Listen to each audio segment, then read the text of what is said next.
that works out great. Some aspects it doesn't work out. So that's your full service lease. The triple net lease, on the other hand, is where the owner of the facility says, well, you want this facility? This is what it's going to cost you. And oh, by the way, you're going to have to pay for whatever. You're going to have to pay for editorial, you're going to have to pay for that, you're going to have to pay for my maintenance, you're going to have to pay for television, et cetera, et cetera.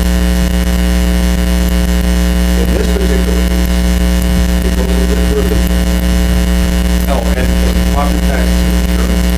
So that's a key part to remember. So as she goes through this, she's going to show you exactly what we have, which is a triple net lease. She's also going to point out some abnormalities to this particular triple net lease that is not common in triple net lease. I'm going to turn it over to Tammy. And you all have handouts, right? Yep. Yeah. Yeah, right here. Yeah. You don't have one? Is there another copy? Yep. Okay, we've all got our copies.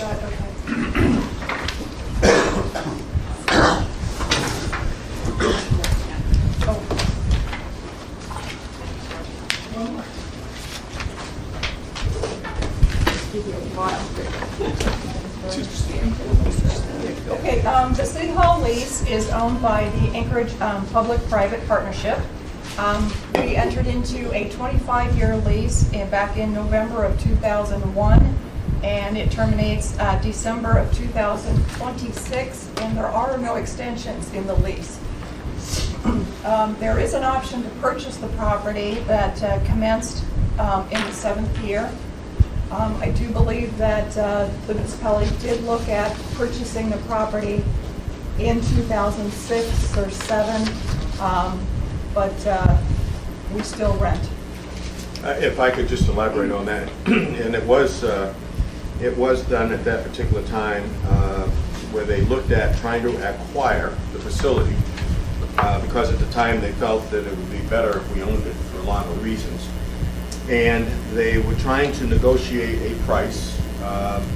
Fair market value was, I believe, $23 million. The owner of the facility would not let it go for less than $26 million, and then at the time was hesitant to let it go at $26 million. And according to the documents that I've read, because I wasn't here at the time, but I went back through just for this meeting to read through the history a little bit, and they could not come to an agreement of the purchase price, and so basically the municipality ceased and desist at that time. Jackson? Thank you, Mr. Training. Can we ask questions now, or should we wait? I mean, it's up to you. You know, an awful lot of your questions may be answered when we go through this, but you know, you can whatever's convenient for you, we can deal with either way. Somebody's choice. You want to ask questions now or wait till the end? On this one, because I think I would prefer to wait to the end, because I think some of my questions are, I've skipped ahead, I think they're in here. Okay, George, we'll see. I don't think mine is, and I didn't skip ahead, but that's okay, I'll wait. Remind me, only have to 1:30. Okay. So on page 2, that first page that I was just reading off of, these are just kind of some of the highlights. The actual lease is about 3 inches thick, and so I condensed it down into just a few pages here, so I'm sure I've missed. But some of the items that are not, well, let's see, back up, I'm sorry. We do have a property management company that is determined by the owner and currently is PTP Management. A couple of things that are not normal in a triple net is in case of damages or destruction of the building, it is the municipality's responsibility to restore the building back to the condition it was before the destruction or damage. And during regardless of the cause. Regardless of the cost, yeah. Cause Or cost. And our rent continues whether we are occupying this building or not during the abatement of the building. And, you know, that's not something that's normal. So four parts that we pay on this building is the standard rent, additional rents, which is basically our maintenance and operation costs that are paid directly to ETP management. And then we also pay annually into two different escrow accounts. And one of them is for the capital reserve account, because we are responsible for any capital improvements. We just did the boiler system, which was about $1 million. And then we're also responsible for all of our tenant improvements. So on page 3, I just listed, some of the maintenance and operation costs that we encounter. This is not everything, but it's a pretty good list of it. But basically, the landlord's not responsible for any maintenance or operations, and the municipality is responsible for fixing everything. I just got an email about an hour ago that says our ice melt system needs some attention, so it's going to be something that we're going to have to take care of before the winter hits. The next page, our restricted capital reserve account. We've been increasing that contribution annually by the CPI.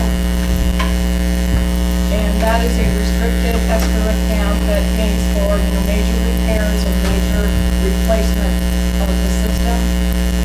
The last major capital improvement we did was the exterior of the building, and that was in 2007.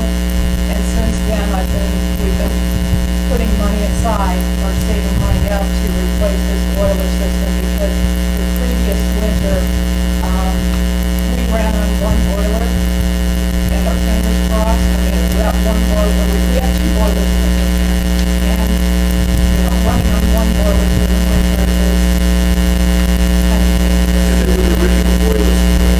Yes, they are the original boilers.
that I've experienced, there's been quite a few over the many, many years,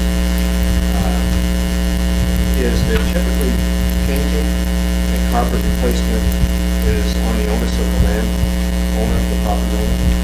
And in your contract with them, your lease arrangement, you usually have terms like refreshing the paint, repainting every 5 years. Carpet replacement is usually around 7 years. In this particular agreement, we're on the hook for all of them. Just to let you know. Let me move on to assembly questions next 10 minutes, because we've got it. Then, I just asked you to look at the last page. Well, this happened under the Bush administration, where the lease was. Yes, yes, sir. We got it. Mr. Jackson. Thank you, Mr. Chairman. Mr. Chase, do you have any more to add or? Oh, I'm not saying. No, you don't have to answer that, that was right. Okay? We're just To stating the me, fact. No, and, well, that's the reason why I asked you the first time, because you needed, my colleagues need to know the facts, okay? And anyway, I remember I was working in this building and we had it eval because it was being remodeled by the owner. And I knew back then when we came back, that the pipes were never fixed. I mean, they did the aesthetics, but the pipes were never fixed, and that's bad, really. I don't know if there's anything we can do about it. Okay, you already answered my question on the Christmas price. Who pays for insurance? We do it too? Yeah. Is there any way where it shows how much that insurance is? That would be really great. And then, what is my other question? How are we gonna pay for these offices? You know, and then, what would it cost to break the lease?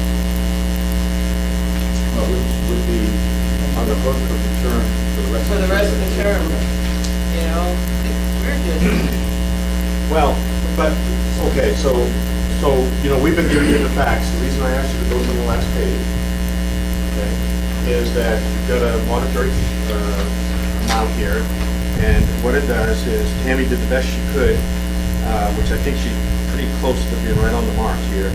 And I think what you need to look at is that last row where it says cost per square foot. Okay, so that's a monthly cost per square foot. It's $2.90. This is Class B, maybe minus building, somewhere in the Class B range, not in the high Class B.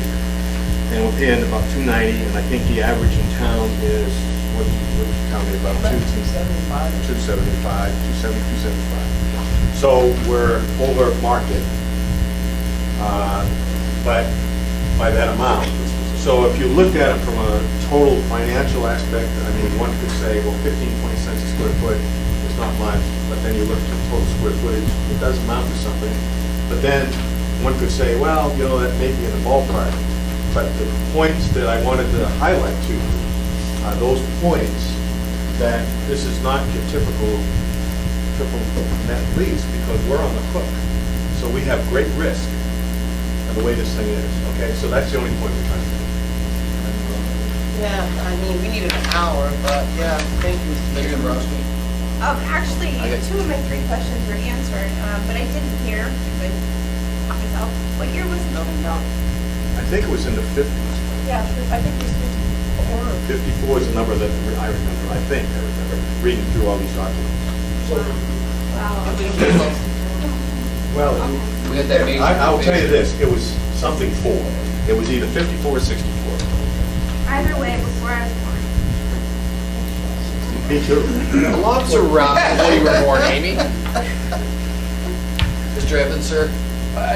No real question, I mean, I just wondered if anybody knew what caliber the gun was, Oh, boy. that they had a hole to the head of whoever signed this lease. Well, I don't want to, I don't want to speculate for anybody that was in the decision-making process at the time, or the negotiators, but let's think of it, let's figure out what happened during that period of time. So you had a brand-new owner that came on board. You had a lease that was coming due. So something had to happen. So negotiations had to happen for a new lease. Okay, so that was number 1. Number 2 is, you also have to look at it from probably the way that they were looking at it at the time. Well, hell, this is pretty cheap square footage. And even today, if you look at it, we're a little higher than average, but, it's pretty cheap square footage. But in order to get that, what you did is, you basically created risk. I mean, the city is a pretty big, I mean, you have a lot of leverage because of the amount of square footage you're about to rent. So, I mean, any lessor, probably would bend over backwards to try to accommodate, get their whole building leased out. So I understand that there were pressures and stuff to enter into a lease, but it just seems Remember, unusual. I prefaced that with speculation only. Sure. I'm just speculating. I don't know. I wasn't here. I just don't know. Get fascinating. Can I, I'm gonna move on, Mr. Evans, Mr. Hollister. Thank you. Well, number one, I have to begin with a disclosure. Because in... You own part of the building? No. Actually, I probably have a greater liability than that. If you will recall, in the year 2000, there was a Prop 4 on the ballot statewide to cap mill rates at 10 mil. And it was passing with unbelievable support. And Mr. Perman and myself become involved in that campaign because we saw the city losing 30 to 40% of its budget if that mill rate had been put in place. And by doing that, we ended up defeating it, and the mill rate stayed high. If that had passed, this building would never have been bought. I mean, the money wouldn't have been there to do it. So, and I blame it more on IRA than I do myself. So, I just want to be clear. Anything else? Yes, there is. How much is the property tax on this building here? I'm assuming we're not exempt. It's owned by a We private. actually have to write the check, pay the city property tax. That's the way the contract is written. I don't know what the amount is. I can look that up. Yeah, but I'm assuming there's a tax liability because it's Absolutely. We are paying, we indirectly paying the tax. I guess even more important, is that reflected in the 3 million on the bottom Yes. line? So it is reflected in there. What happens to all these accounts that we have to maintain at the end of the lease? We got 276, 787. Most people would consider that a capital improvement account, and that typically belongs to the owner. Does that belong to us? We come to the end of the lease, if that goes with the... Yeah. So they get whatever we've got in reserve accounts for this building. So in 2026, you're going to want to make sure that you watch that. Yeah, we can, but we're also required to put a specific amount in it every year anyway. That's correct. So we can only reduce it to a certain amount. But we do have some things that we need to take care of Beyond the something. with some of that money right now. Right. And, I'll just finish by making note that at the 290 being 15% or 50% over what an average would be, yeah, that's true, but we've got that in there about any kind of an unusual occurrence. We have to replace this building. I mean, honestly, that $2.90 doesn't mean anything. No, that's why we point out, we're at high, this is high risk. Very. Mr. Peterson, sir. Thank you. I'm trying as hard as I can to try to find something positive out of this. I told you, this report. is a lease. If you owned a building, you would want to be the lessor, not the Yeah, lessee. and so you're saying that these fixtures are obsolete, so we're replacing them with new ones that are more efficient. How much are we going to save on our electric bill with the new, In more efficient? 2015, we're going to save $81,000. 81,000. She's decent. Yeah, I don't know. We don't know. I don't know, but, yeah, we will be seeing some. Anything else, Mr. Peterson? Quickly, because I've got to get down. Yeah, just one quick follow-up. If we made a decision we wanted to buy this building today, do we have any idea what the asking price would be on that? And then I follow that up by saying, is it worth purchasing? Is it what? Is it worth purchasing? I mean, if you're going to pay, back then they were asking 26 million in 2006. My guess is they're well above that now. Well, what we would have to do is do a cost basis analysis, and we'd have to figure out, present value and everything else. It's easy to figure out, if we could do that. But the 26, remember, was still over what the appraised value was at the time by about 3 million, and then the individual really wasn't willing to sell at 26, and that's why they basically as I read these documents, that's why they gave up on it. So you can imagine that since that period of time, this building is probably worth more now. It certainly has been, we've done everything we can to apply or abide by the contract to make things right.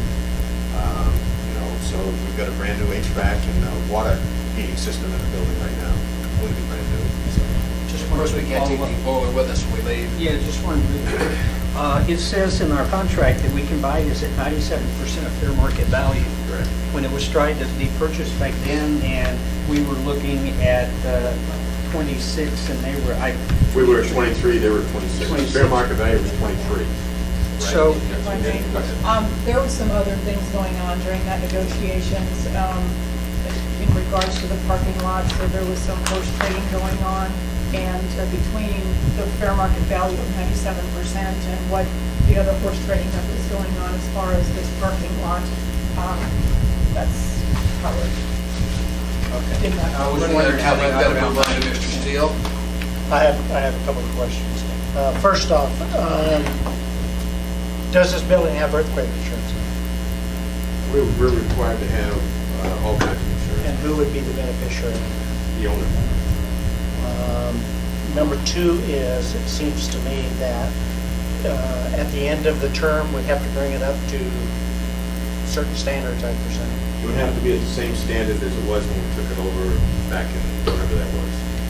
Do we have a 2001. benchmark as to what that is? Anyway, that's kind of rhetorical. But the bottom line is, we need to start thinking about what happens after this lease.